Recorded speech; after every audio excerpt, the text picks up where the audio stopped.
আমার স্নেহ ছাত্রছাত্রী, আমি দীপান্বিতা ম্যাডাম। আমার ইউটিউব চ্যানেল দীপাস টিচিংয়ে তোমাদের প্রত্যেককে স্বাগত।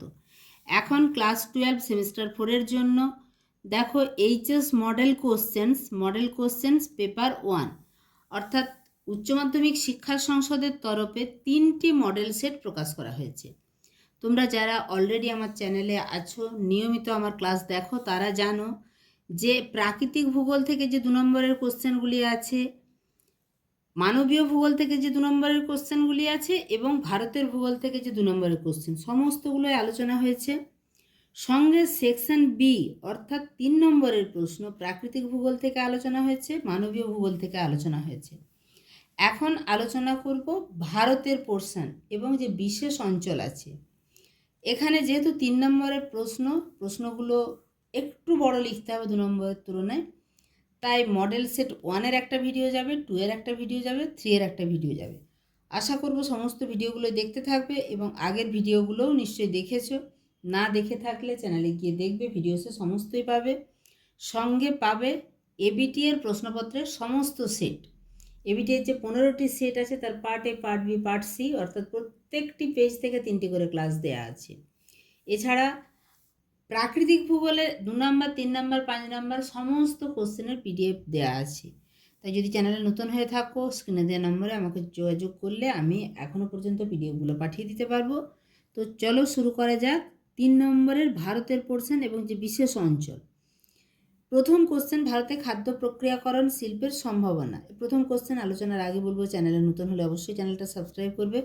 গুরুত্বপূর্ণ এই তথ্য এবং ভিডিওটা অবশ্যই বন্ধুদের মাঝে শেয়ার করে দিবে, একটা লাইক করে দিবে। ভারতে খাদ্য প্রক্রিয়াকরণ শিল্পের সম্ভাবনা বলার আগে বেশ কিছু সমস্যা দেখে নিই। এখানে ভারতের যে খাদ্য প্রক্রিয়াকরণ শিল্প, তার গুণমান নিম্ন, স্বয়ংক্রিয় উৎপাদন ব্যবস্থার অভাব, কাঁচামালের দাম, উন্নত প্রযুক্তি অভাব, এই সমস্ত সমস্যা থাকা সত্ত্বেও, এই যে নানান সমস্যা সত্ত্বেও ভারতীয় খাদ্য প্রক্রিয়াকরণ শিল্পে যথেষ্ট সম্ভাবনাময়। ভারতে এই শিল্পে বর্তমান বৃদ্ধির হার প্রায় 12%।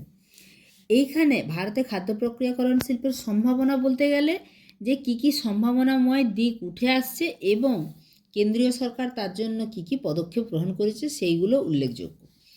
যেমন এই যে উন্নয়ন সম্ভাবনা বৃদ্ধি করতে নিম্নলিখিত পদক্ষেপ গ্রহণ করা হয়েছে। প্রথমত, মন্ত্রক গঠন। খাদ্য প্রক্রিয়াকরণ শিল্পের উন্নতিকল্পে ভারত সরকার 1988 সালে খাদ্য প্রক্রিয়াকরণ মন্ত্রক, ministry of food processing industry বা MOFPI গঠন করেছে। এই মন্ত্রকের অধীনে আরও বেশ কিছু প্রকল্প গঠন করা হয়েছে যা খাদ্য প্রক্রিয়াকরণ শিল্প উন্নয়নে সহায়ক হয়েছে। যারা কেন্দ্রীয় প্রকল্প সৃষ্টি, পঞ্চবার্ষিকী 2017 থেকে 22 পরিকল্পনায় যে বিষয়গুলির উপর জোর দেওয়া হয়েছে তা হলো বেশি ফুড পার্ক গঠন, বর্তমান খাদ্য প্রক্রিয়াকরণ শিল্পগুলির আধুনিকীকরণ প্রভৃতি। 3-এর দাগে ফুড পার্ক ও কোল্ড স্টোরেজ গঠন। খাদ্য প্রক্রিয়াকরণ শিল্পের উৎপাদিত দ্রব্যের বাজার হলো ফুড পার্ক। এই পার্কগুলিকে সুন্দর করে সাজিয়ে জনগণকে প্রক্রিয়াকরণ খাদ্যের প্রতিও আকৃষ্ট করা হয়। ভারতে বর্তমানে প্রায় 30টি বৃহদায়তন ফুড পার্ক তৈরি করা হয়েছে। 4 নম্বর, বিনিয়োগ ও চাহিদা। ভারতে খাদ্য প্রক্রিয়াকরণ শিল্পে 100% প্রত্যক্ষ বিদেশি বিনিয়োগ এবং কর ছাড়ের ব্যবস্থা আছে। তাহলে এটুকু লিখলেই 3 নম্বরের জন্য যথেষ্ট। চলে যাব বিয়ের দাগের প্রশ্নে। বিয়ের দাগে আছে ভূমি ব্যবহার ও ভূমি আচ্ছাদনের মধ্যে যে কোনো 3টি পার্থক্য। তোমাদেরকে ভূমি ব্যবহার এবং ভূমি আচ্ছাদনের 3টি পার্থক্য লিখতে বলা হয়েছে। তো এখানে তোমরা দেখতেই পাচ্ছ আমি 1, 2, 3, 4, 5 নম্বর দিয়ে রেখেছি। এখানে আরও বেশ কয়েকটি, অর্থাৎ 1টি, 2টি, 3টি, 4টি, 5টি, 6টি, 7টি, 8টি, 9টি পার্থক্য আছে। এই 9টি পার্থক্যের মধ্যে এই 5টাই তোমাদের কাছে বোধগম্য হবে এবং এগুলি অতি গুরুত্বপূর্ণ, এগুলিই লিখবে। তার মধ্যে 1 নম্বরে বলবো, উদাহরণ না দিয়ে তোমরা লিখবে ভূমি ব্যবহার বলতে কি বোঝায়। ভূমি ব্যবহারে চাষাবাদ করা হয়, চারণভূমি, আবাসন, শিল্প উৎপাদন, পরিবহন, বিনোদন, এইগুলি হচ্ছে ভূমি ব্যবহারের উদাহরণ। অর্থাৎ ভূমি ব্যবহারে এই কাজগুলি করা হয়ে থাকে। কিন্তু ভূমি আচ্ছাদনে এইরকমভাবে যে কোনো কিছু কাজ বা ক্রিয়াকলাপ করতে হবে তা নয়। ভূমির উপর যদি বন থাকে, তৃণভূমি থাকে, জলাশয় থাকে, জলাভূমি থাকে, মরুভূমি থাকে, নগর এলাকা থাকে, কৃষিজমি থাকে, অর্থাৎ ভূমি আচ্ছাদনটা হচ্ছে সবসময় মানুষও করতে পারে বা প্রকৃতি অটোমেটিক্যালিও হতে পারে। ফলে এই জিনিসটা প্রথমে তোমাদেরকে ক্লিয়ার করতে হবে। 2 নম্বর, ভূমি ব্যবহারের পরিবর্তন গ্রিনহাউস গ্যাস নির্গমনকে প্রভাবিত করতে পারে, কারণ এখানে সমস্তগুলোই কিন্তু মানুষের কার্যাবলীর ফল ভূমি ব্যবহার। 2 নম্বরে যেটা ভূমি আচ্ছাদনে লিখবে, ভূমির আচ্ছাদন অ্যালবেডো এবং বাষ্পীভবনের উপর প্রভাব ফেলে। অর্থাৎ কোথাও যদি বনভূমি তৃণভূমি থাকে, আবার কোথাও যদি বন তৃণভূমি মানে গাছপালা না থেকে শুধুই যদি মরুভূমি থাকে, তাহলে সূর্যরশ্মি যেটা ভূপৃষ্ঠে এসে প্রতিফলিত হয়ে ফিরে যায় তার উপর বা বাষ্পীভবনের উপর প্রভাব ফেলে।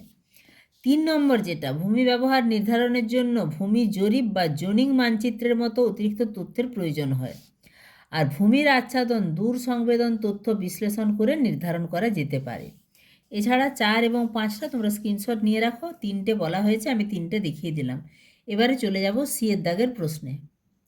সি এর দাগে আছে ডুয়ার্স অঞ্চলে বন্যপ্রাণ সংরক্ষণের জন্য কি কি ব্যবস্থা নেওয়া হয়েছে। ডুয়ার্স অঞ্চলে মানুষ বন্যপ্রাণী সংঘাতের জন্য প্রথমে তোমরা ইন্ট্রোডাকশানে এইটুখানি লিখে নেবে, এই প্রশ্নটা বারে বারে আলোচনা হয়েছে তাই দাগ দেওয়া আছে। আমরা দেখে নেব মানুষ বন্যপ্রাণী সংঘাতের জন্য কি কি ব্যবস্থাগুলো করা হয়েছে।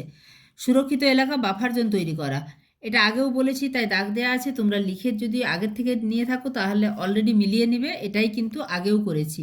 বন্যপ্রাণীর আবাসস্থলের চারপাশে সংরক্ষিত এলাকা বাফার জোন স্থাপন করে বন দখল ও মানুষের কার্যকলাপ সীমিত করার চেষ্টা।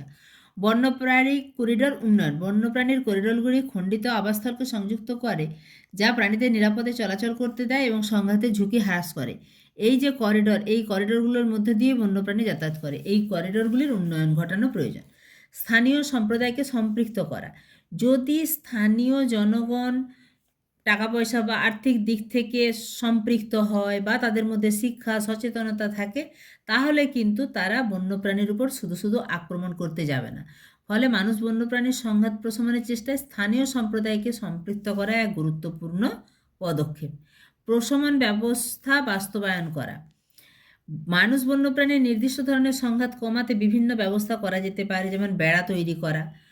বন্যপ্রাণীরা চলে আসে মূলত ফসল খাওয়ার জন্য, তাহলে যদি কৃষিজমির চারপাশে বা বাগানের চারপাশে বেড়া তৈরি করে দেওয়া হয়, যেটা বৈদ্যুতিক বেড়া হতে পারে, খুর বা ব্লেড বেড়ার ব্যবস্থা, এতে বন্যপ্রাণীর ক্ষতি হয়, তারা ক্ষিপ্ত হয়ে ওঠে। তাই এই রকম প্রাণীদের ক্ষতি করবে এই রকম বেড়া না দিয়ে জৈব বেড়ার প্রয়োগ প্রয়োজন।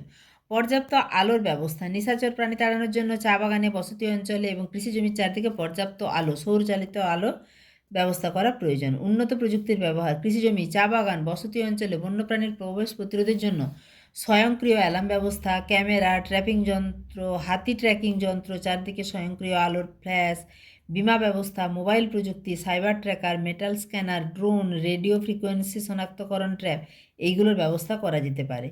এছাড়া হাতির মতো তৃণভোজী প্রাণীদের আক্রমণ প্রতিহত করার জন্য কৃষিজমি, রাস্তার ধারে এবং চা বাগানের চারদিকে এই যেটা জৈব বেড়া বলছি, মানে তাল গাছ, শন গাছ প্রভৃতি ফসলের চাষ করা যেতে পারে। এবারে চলে যাব ভারতের পোর্শনের লাস্ট প্রশ্ন, কলকাতার বায়ু দূষণের প্রধান 3টি কারণ, কেন বায়ু দূষণ ঘটছে। দেখো এইটিও বারে বারে দাগ দেওয়া আছে, মানে আমি একটা বই থেকে একই প্রশ্নের উত্তর করার চেষ্টা করেছি, যাতে তোমরা যদি আগে লিখে নিয়ে থাকো তাহলে মিলিয়ে নিয়ে দেখবে যে উত্তরটা একই। প্রথমত, কলকাতার বায়ু দূষণের প্রধান কারণ হচ্ছে এখানে পুরানো বা প্রাচীন যানবাহন।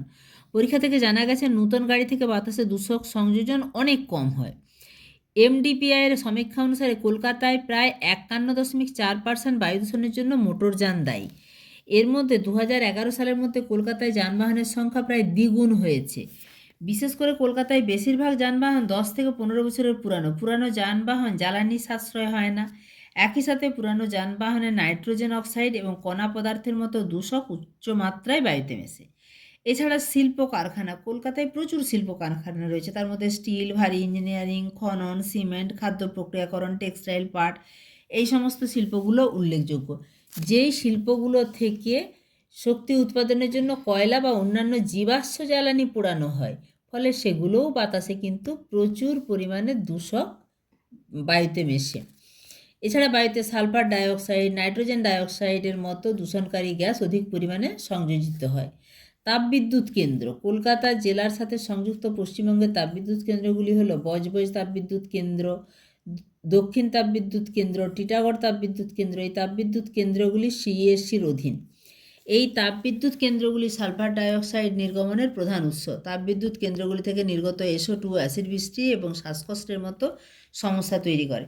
তাহলে এইগুলো প্রাচীন যানবাহন, শিল্প কারখানা, তাপবিদ্যুৎ কেন্দ্র, এছাড়া অপরিকল্পিত বর্জ্য ব্যবস্থাপনা, যেখানে সেখানে বর্জ্য, পলিথিন ইত্যাদি পোড়ানো হয়, যাতেও বায়ুতে কিন্তু প্রচুর দূষক মেশে। যাই হোক, 3টে কারণ লিখতে বলা হয়েছে, এটাও আমি দেখিয়ে দিলাম। 5 নম্বরে আতশবাজি পোড়ানো, তোমরা একটা স্ক্রিনশট নিয়ে নিতে পারো। যে কোনো 3টা মনে করে লিখবে, 3টা কারণ, তাহলেই কিন্তু পুরো নম্বর পাবে। তাহলে এই ছিল আজকের আলোচনা। আমি কিন্তু এরপরে মডেল সেট যেটা 2 এবং 3 তার ভারতের পোর্শন থেকে কোশ্চেন আলোচনা করব, তারপরে আসবো 5 নম্বরে। শেষ করার আগে আবারও বলবো, চ্যানেলে নতুন হলে অবশ্যই চ্যানেলটা সাবস্ক্রাইব করে রেখো এবং গুরুত্বপূর্ণ ভিডিওটা শেয়ার করে দিও, একটা লাইক করে দিও।